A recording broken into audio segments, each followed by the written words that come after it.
Thanks for joining us for Together. I'm Karen Leigh. Each week, we bring you incredible stories of people coming together for Colorado.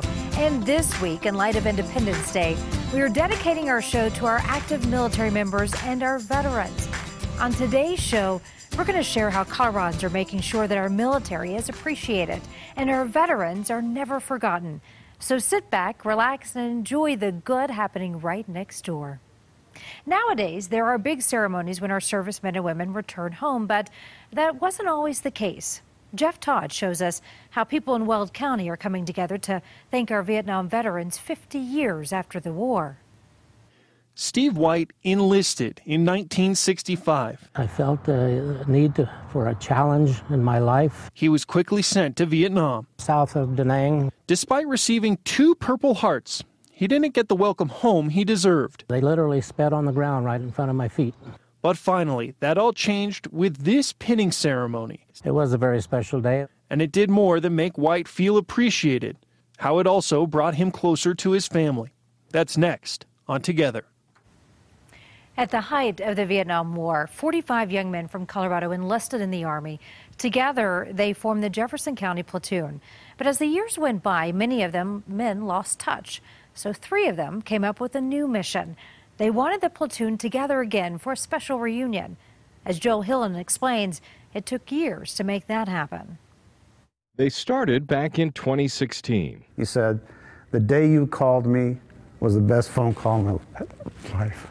Joe Sleevey made phone calls to every platoon member he could find. Sleevey gave himself a deadline, June 28th, the 50th anniversary of when the men took the oath of enlistment together. There's a cost even to calling them. And that special reunion finally happened. We'll take you there later on Together. For many veterans, returning home after service can be a struggle, but there is hope. There's an organization that is coming together to make their transition a little easier. Sean Chitness shows us the work of Operation Homefront. Buying a place can be difficult, especially in Denver's hot housing market. But one group is making it a little easier for veterans. Our commitment to the military is just the very smallest thing we can do to give back. Robert Torres is one of the volunteers building this brand new home for a military family. Just to let them know that, we appreciate their hard work and we appreciate what they've done for us. The big difference this project will make in one family's life. That's coming up on Together. Well, there are many monuments for our veterans across the country. That includes the iconic Vietnam Veterans Memorial in Washington, D.C. For one girl in Greeley, her visit to the wall changed her. It opened her eyes to service and strengthened her relationship with her grandfather. Jeff Todd and photojournalist Jeremiah Belisle introduce us to the inspiring teen and her veteran grandfather.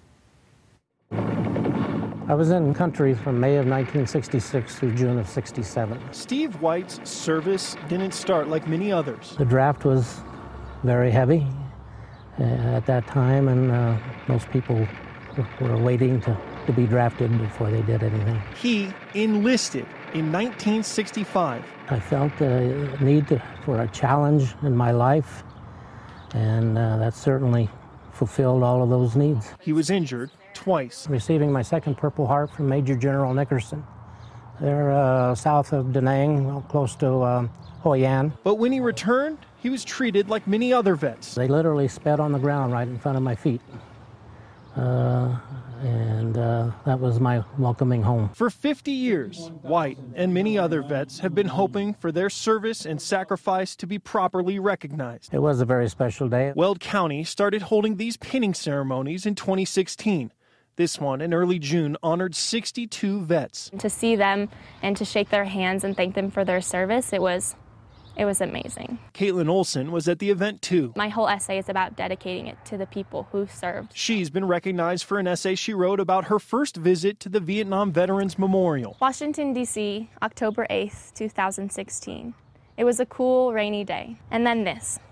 58,272 names on 246 feet of granite wall. The weight of the granite and the weight of the names felt like bricks in my chest. The man who ran through my mind was my grandfather, a Vietnam veteran who realized his duty to serve. 51 years after he got home, his granddaughter leading the charge to say thanks. My grandfather had won. Not because he got out alive, but my grandfather had won the war between selfish and selfless acts. That's a presentation that I'll never tire of hearing. And tears began to fill my eyes as Those I saw my thoughts reflection. coming from a young person today is quite unusual, but having that young person be your granddaughter makes it so much more special. And it really is because of him that this essay is so powerful and so strong, because it's a first-hand experience of someone who gave their life and gave their service to the country. Tears to my eyes. Yeah. Hard to watch that. We love so much about this story. We wanted Jeff Todd to sit in with us and talk a little bit more about it. Before we get into the emotional aspect of Caitlin and her grandfather, let's talk a little bit about that pinning ceremony. How did it get started? Weld County found out that there was a national program going on that wanted to honor the Vietnam veterans 50 years after the war. And so they started holding these ceremonies in 2016. About 20 vets showed up. They held another one about a year later. More than 50 veterans showed up. And then the one this year, about 60 veterans. So it's something that has been well received in Weld County, not only from a lot of the family members of these veterans, but obviously as we've seen the numbers go up, you can see just how much it means to these veterans to get that recognition that they're finally home and hang on to those pins. And I was talking to somebody from Weld County earlier today, and they said these ceremonies, we'll never even know how much they really mean to these veterans. Yeah. It's beautiful that we do it. That's fantastic that they started this. Let's talk a little bit about Caitlin. Obviously, she's an incredible young woman, very compassionate and loving and giving and thoughtful for her age as well. Amazing on her perspective. Yeah, for sure.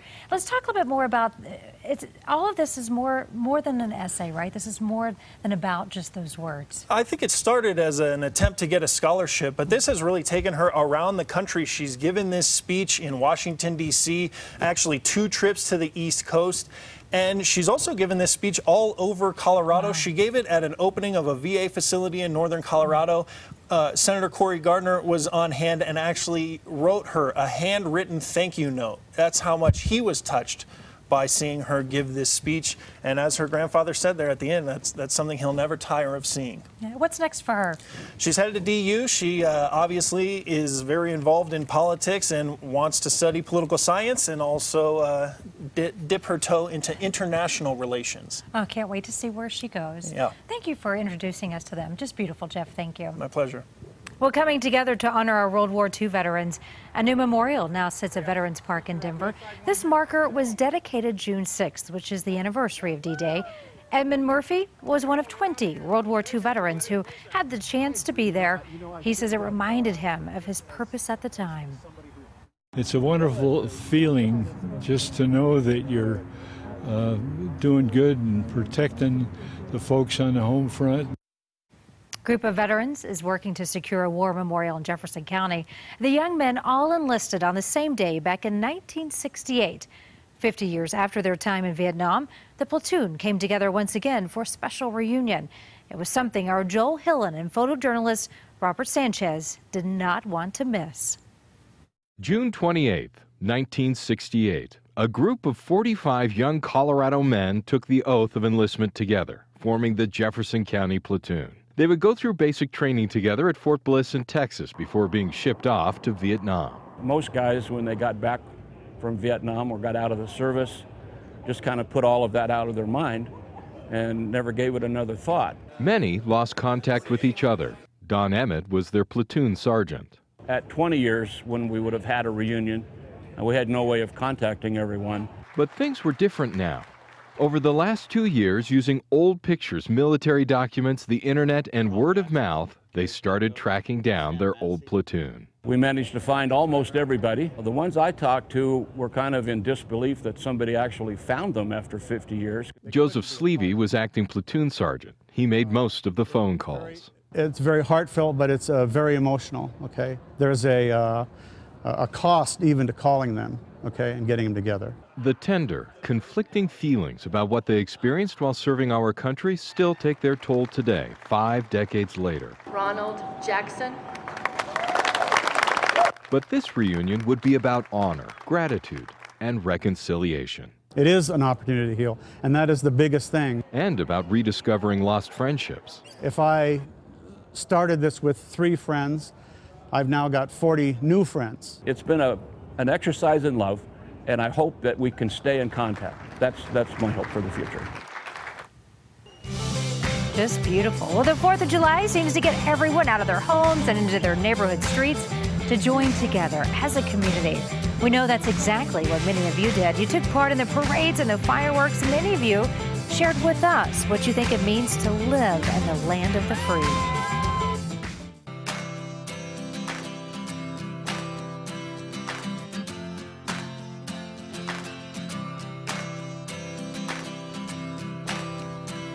Celebrating America's independence is also the perfect time to celebrate those who keep our country safe. Thousands of people did just that by attending 4th of July parades all over Colorado. We dropped by Denver's biggest parade, the one in the Park Hill neighborhood. More than 700 people marched together, while thousands more lined up to watch. I feel very lucky to live here. It's a place where everyone can be free and where we can be safe.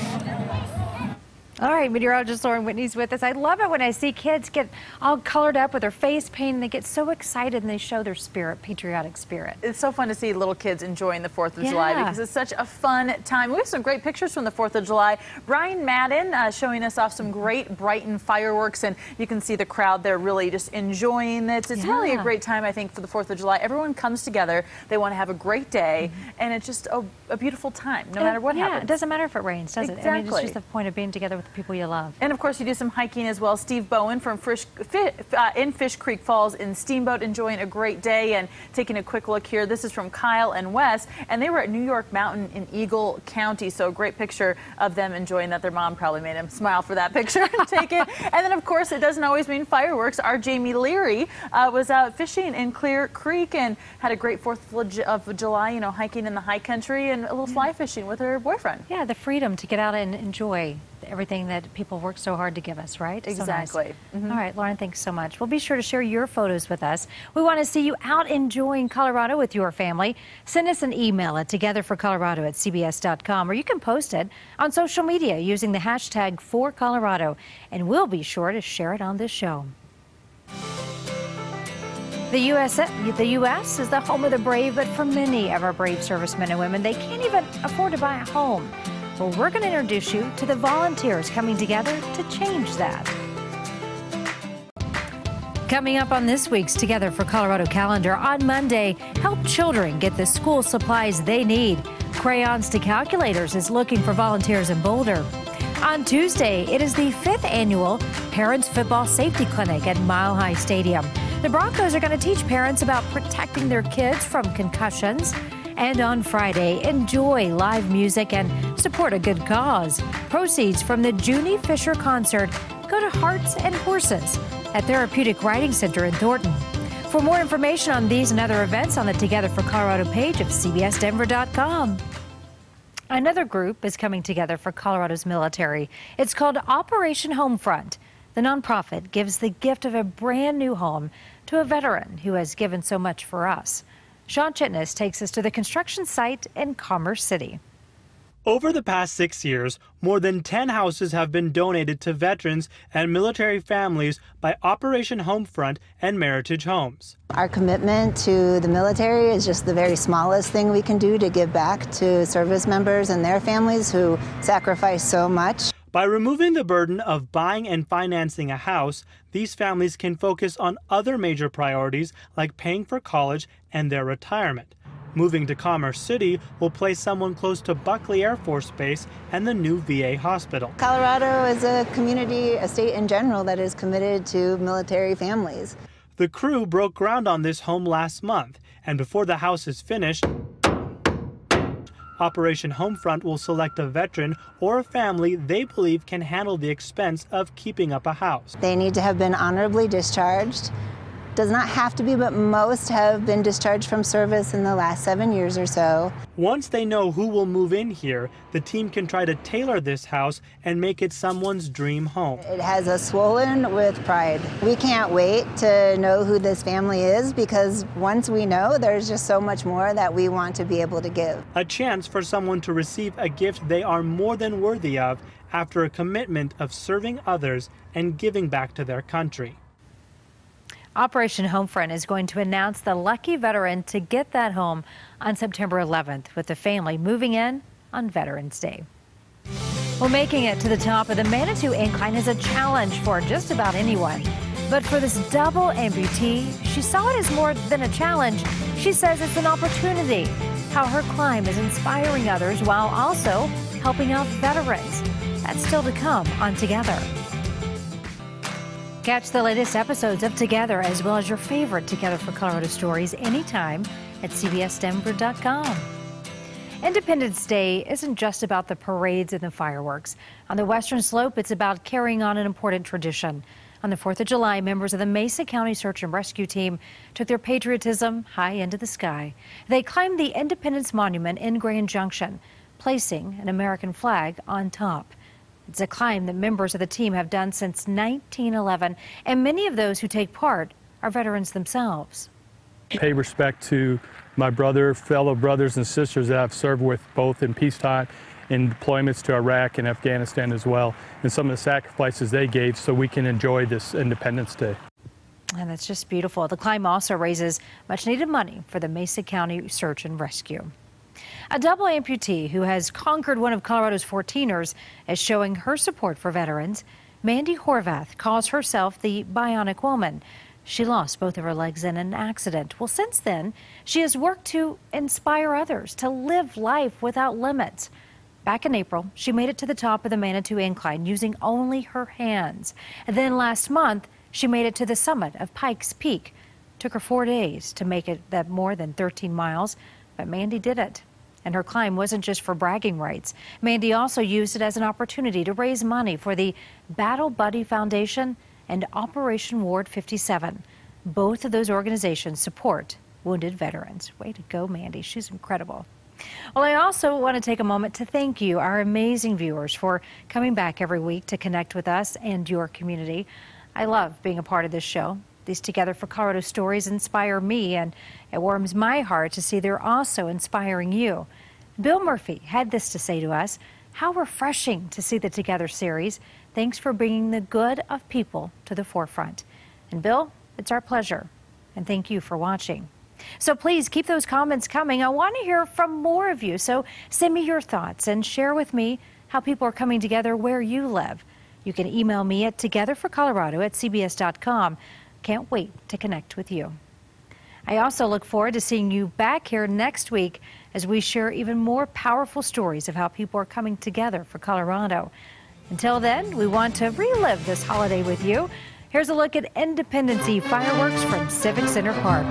Photojournalist Jeremiah Bilal captured all the action as well as the beautiful music from the 101st Army Band. So enjoy.